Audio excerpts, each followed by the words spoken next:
일단 지금 가가지고 도당 청사 그 군무서는 가 있으라 내가 찾을 테니. 네. 그래서 또 그 집에서부터 도당 청사까지 멀지 않거든요. 네. 거리로 한 달리기 하면 한 10분 정도? 뛰어갔어요? 네. 그래서 또 기분이 존나 좋아가지고 네. 정신없이 또 달리기를 잘한다고 제가 분명히 말씀드렸잖아요. 네. 그래서 10분이 아니라 5분 만에 내가 달려갔던 것 같습니다. 아유, 그래. 그러면서 네. 시청자 여러분 안녕하십니까. 네, 오늘 또 이렇게 시마인TV에 새로운 얼굴 모시게 됐는데요. 제가 틱톡에서 굉장히 많은 구독자를 보유하고 있고 정말 좀 귀엽게 춤을 춰서 눈여겨봤습니다. 그래서 한번 초청해서 탈북 스토리를 들어보고 싶어서 먼저 연락을 드렸는데 응해주셔서 감사합니다. 그러면 우리 구독자님들에게 본인 이름 어디서 왔는지 비밀이 아니라면 간단하게 소개 부탁드립니다. 네, 저는 고향이 양강도 해산입니다. 여기 계시는 시청자님들 양강도 해산 다 아시겠지만 백두산 다 아시죠? 그 근처에서 살고 있고요. 나이는 44살이고요. 지금 현재 용인에서 살고 있습니다. 예. 네. 근데 저는 저보다 한참 어리게 봤습니다. 굉장히 그 동안 아닙니까? 근데 여러분 정말 놀랍게도 북한에서 군복무 만기 전역을 마치고 아주 개고생하고 왔음에도 불구하고 얼굴이 작지 않아서 저는 솔직히 좀 놀랐습니다. 무슨 일 때문에 조선노동당원이 여기까지 탈북하게 됐는지 탈북의 계기가 있지 않을까요? 네, 사실 저는 고향에 있을 때 군대를 가서 당원이 돼가지고 또 남자다는 그런 모습으로 살아가는 열정만 가지고 군대를 나갔던 것 같습니다. 근데 군복무도 진짜 어려움이 많았지만 그래도 견뎌내야 되고 또 극복을 해야 된다는 그런 강한 정신에 그러니까 진짜 그 열악한 식량난 속에서도 좀 약간 뭐 솔직히 도둑질도 하면서 네, 결국 10년을 네, 만기 복무하게 되고 또 입당도 하게 되면서 결국 고향으로 오게 됩니다. 근데 북한 군대 도둑질 안 하면 영양실조 걸려서 여기까지 살아 못 왔을 것 같은데요? 네, 맞습니다. 그래서 주는 밥을 먹고 군복무를 하는 사람이 진짜 없습니다. 100에 하나도 안 되고요. 다 어떻게 보면 부모님들이 도와주고 그다 심지어 그냥 한 90%는 도둑질해서 생존을 유지하죠. 저도 또 이게 어렸을 때부터 이렇게 좀 약간 남들보다 좀 이렇게 좀 눈이 팽팽 돌다 보니까 고향이 해산이다 보니까 어렸을 때 저는 밀수를 했습니다. 중국을 막 다니면서. 그러면 군대 가기 전부터 밀수하신 네, 거예요? 맞아요. 그때는 막 이렇게 동이라든가 이런 금속 부분을 몸에다 차가지고 중국을 갑니다. 그때까지만 해도 국경 경비대 끼고 뭐 이런 게 없었어요. 그냥 가는 거예요? 네, 그냥 경비대가 돌아서면 그 순간 그냥 강으로 뛰어가가지고 물에 들어가가지고 막 중국을 넘어가는 거죠. 와, 그럼 1999년에 저희 나이 또래가 지금 맞아요. 고등학교 졸업했잖아요. 네네. 그 이전에 중국에 가서 이런 동을 넘기고 오는 목숨건 장사를 한 건데. 목숨은 그때까지는 아니었습니다. 그래요? 왜 동장사나 이런 거 금속 가져다 팔면 그 총살시키고 막 그럴 때 아니었어요? 그때는 그 정도까지는 아니고 시범경으로 98년도인가 그때 막 이렇게 많이 사람들을 잡아가기도 하고 이때 고난의 행군 시기보다 보니까 많이 또 바수교는 했거든요. 그래서 저희들이 우리끼리 막 중국집에 가가지고 뭐 돈도 주고 뭐 이렇게 하면 또 담배도 막 받아오기도 하고 그러니까 어렸을 때부터 막 물 안에서 좀 뛰어도 다니고 또 이렇게 짐도 지고 뭐 경비대에 딸고 오면 근데 중국 공안이 이렇게 또 잡으러 오면 도망치는 그런 훈련 속에서 이렇게 뭔가 단련되다 보니까 조금 거기 성장하는데 또 군복무 하면서 큰 도움이 됐던 것 같습니다. 군복무를 좀 어렵지 않게 했나 봐요. 어떤 부대에 나가셨어요? 네, 북한이 8천국이라면 네, 그때는 보안성사나 도로국이라고 하거든요. 한마디로 까마귀 부대, 네, 일명 닉네임이 건설부대. 네, 맞습니다. 8천국이 도로건설인가요? 네, 맞아요. 도로건설이죠. 네, 굉장히 어려운 부대인데 좀 쉬운 직종에서 일을 하셨나 보다. 군복무 하셨나 보다. 네, 이 집단 속에서 살아남기 위해서는 이렇게 누구보다는 우월하게 행동을 해야 되고 또 그 진짜 남한테 짝지지 말아야 되겠다는 그런 생각이 항시적으로 몸에 있다 보니까 눈치가 빠른 거죠. 네. 원래 군대에도 나가서 눈치 빨라야 상간의 그 예쁨을 받는다. 북한에서 그러잖아요. 네, 맞아요. 그러면 중국을 봐봐요. 네. 99년도에 막 중국 왔다 갔다 다니면서 네. 뭐 중국 바나나도 얻어먹었을 거고 네. 뉴스도 좀 하면서 돈도 만졌단 말이에요. 네. 갑자기 군대 나가니까 그 중국 생각이 안 들던가요? 빨리 전역해가지고 밀수해야 되는데. 사실 어렸을 때는 내가 빨리 어떻게 군대 갈 때까지 군대를 가서 거기서 또 혁명적으로 정신적으로 단련이 돼서 또 입당도 해가지고 어떻게 보면 군관이 되려는 게 제 어렸을 때 꿈이었거든요. 군관까지. 네. 군관 하지 않고 정신 새끼 안 하고 이렇게 또 전역하고 오셨네요. 북한은 어떻게 보면 뭐 이런 계층을 많이 따지잖아요. 뭐 근데 제가 보면은 핵심 계층 안에 좀 속하긴 했었지만 군복무 하는 과정에 아 이게 아니다 싶은 생각이 들어가지고 예, 내가 좀 그나마 포기를 하고 고향에 왔던 것 같습니다. 해야 되겠다. 예, 예, 예. 그러면 군복무 10년 만기하고 오신 거잖아요. 네. 군복무 끝마치고 고향에 오니까 그 고향의 분위기라든가 밀수 분위기는 어떻게 달랐어요? 뭔가 이게 딴 세상에 온 것 같은 느낌. 그래도 10년 동안 이게 군복무를 하면서 고향에 오면 허나사나 많은 사람들 반겨줄 것 같고 사람들 부러워할 것 같고 했는데 딱 사회 나와 보니까 거들떠도 안 보는 그런 느낌. 심지어 아는 분을 찾아갔거든요. 제가 부모님들이 또 일찌감치 돌아가시고 솔직히 고향에 왔지만 저를 반겨줄 사람은 없었거든요. 근데 군대 가기 전까지 누군가를 믿고 같이 지내던 분들이 있는데 찾아가니까 외면하는 느낌. 이게 사이가 너무나 이제는 야박해지고 살기 힘들어지니까 누군가가 아는 지인이 갑자기 제대해서 왔다. 그럼 그 사람을 도와준다는 그런 부담감 때문에 건지 모르겠는데 갑자기 눈빛도 다르고 나는 너무 즐겁고 행복하던 나머지 찾아갔는데 네. 심지어 친구들 함지도 그래서 이 사이가 조금 뭔가 이게 변하지 않았는가 그런 우려감도 있었고 네, 불안감도 있었죠. 그러면 2009년이면 저는 이미 그때 한국을 출발해서 와서 들어왔던 때거든요. 2009년 몇 월에 전역하셨어요? 정확히 2008년도 아. 8월 28일. 전역을 그때 하셨구나. 네, 네. 저 2008년 9월 달에 탈북을 했거든요. 그렇구나. 빨리 오셨다 그래도. 빨리 온 게 아니라 제대를 딱 그때 만기 오신 거예요? 네, 10년. 그러니까 10년. 9, 10, 11 하면 8년도가 딱 10년 차거든요. 네. 그 오니까 그러면 뭔가 고향의 여성 동무들이 또래 여자들이 있잖아요. 그 동창들이 좀 남아 있던가요? 네, 그때까지만 해도 제 고향 쪽에서는 많은 분들이 글쎄 뭐 탈북을 했다는 그런 경로는 많이 못 들어봤어요. 그리고 뭐 시집간 동창들도 있고 뭐 이제 혼자 장사하는 또 이렇게 만나게 안 되더라고요. 네, 모두 생활전선에 뛰어다니다 보니까 시간도 안 되고 또 내가 왠지 이제는 제대해서 만나는 것도 부담이 될 것 같고 그래서 제가 솔직히 고향에 실제 오기는 왔지만 저를 반겨준 사람은 없어요. 10년 동안 배운 게 뭐냐면 자립경생. 자립갱생. 북한이 잘하는 거 아니에요? 맞아요. 예. 모든 일을 자립적으로 해야 된다는 그 의지를 갖고 했어요. 그러면 일단은 봐봐요. 부모님이 안 계시면 네.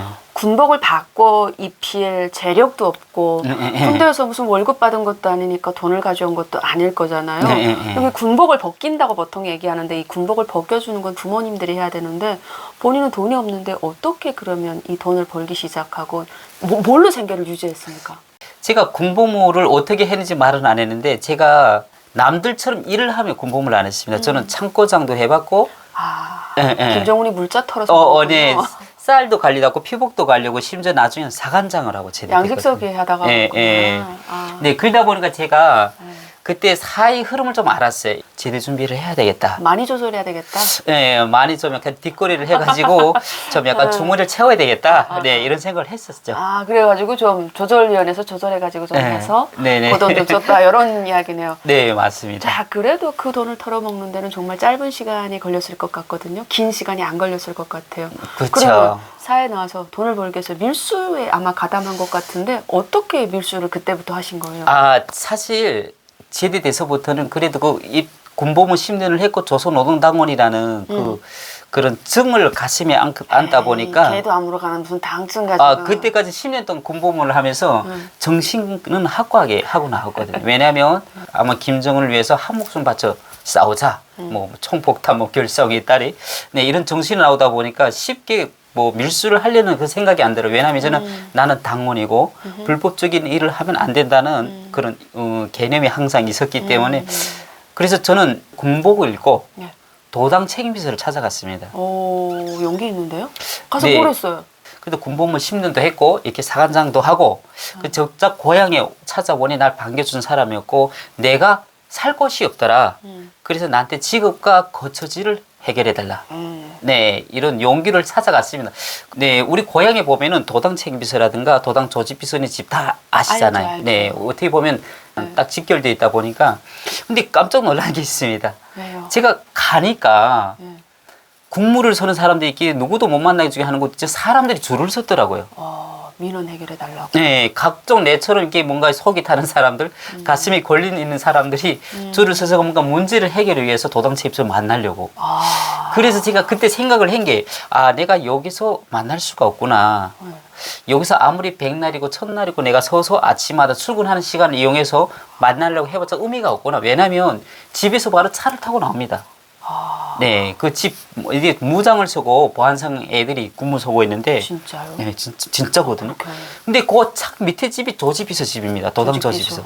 근데 어구고 모여 사니까. 예, 근데 유일하게 도당 조지비서 집은 보초가 없어요. 왜? 나도 그 이해가 안 돼. 센데 그 사람도? 그러니까 어떻게 보면 정치적 성향으로 봤을 때는 책임 비서보다도 조직 비서도 나쁘진 않고 그렇죠. 세잖아요. 그렇죠. 정치적 그런 판단이.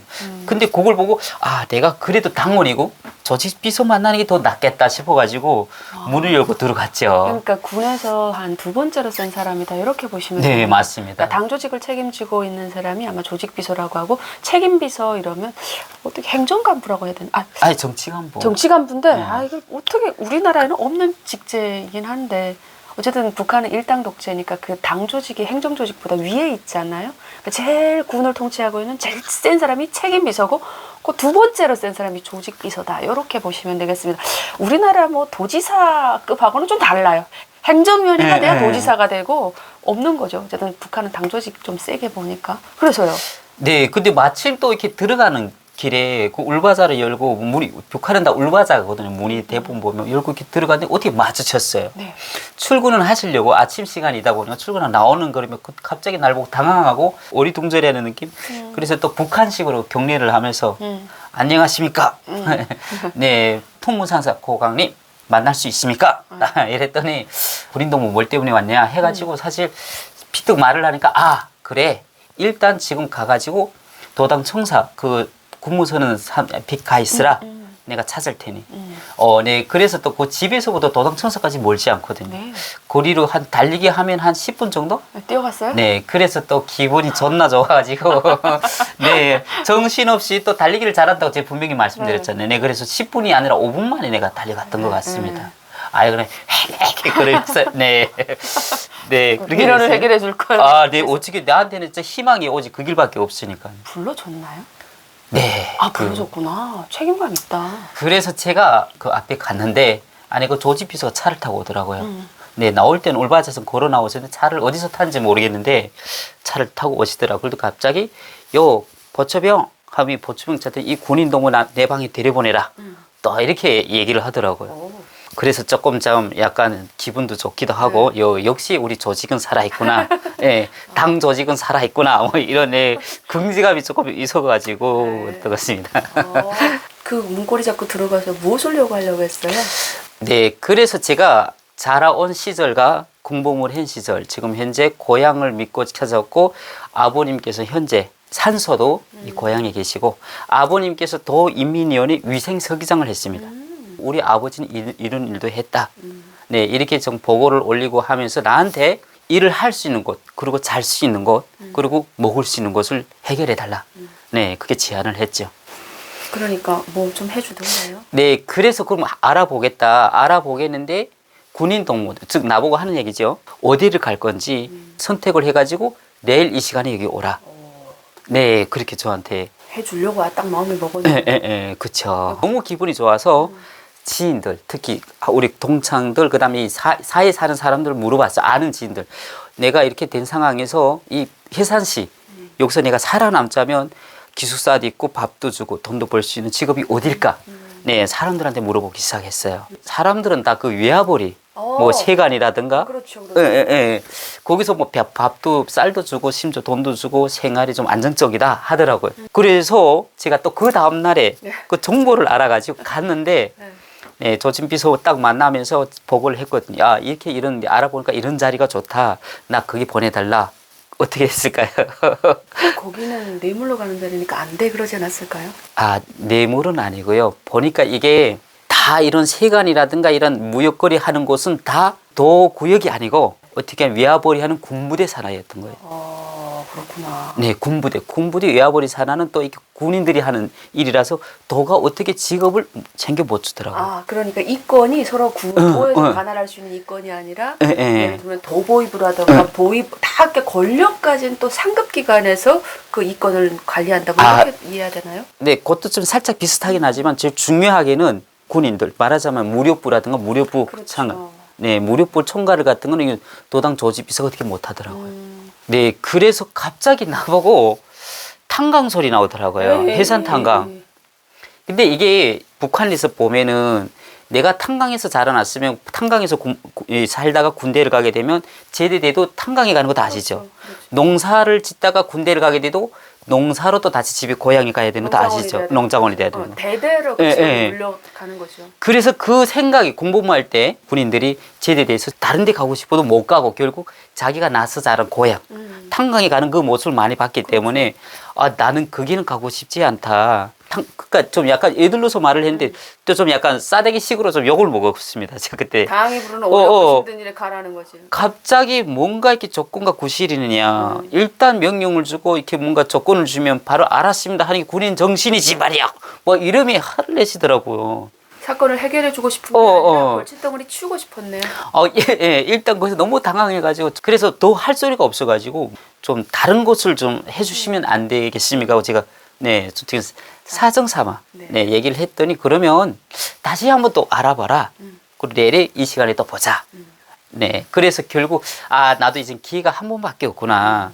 이제 없으면 탄광을 가야 되겠구나. 이런 마음속에 허무감을 가지고 나왔던 것 같습니다. 그래서 이렇게 또 알아보니까 해산 신발 공장.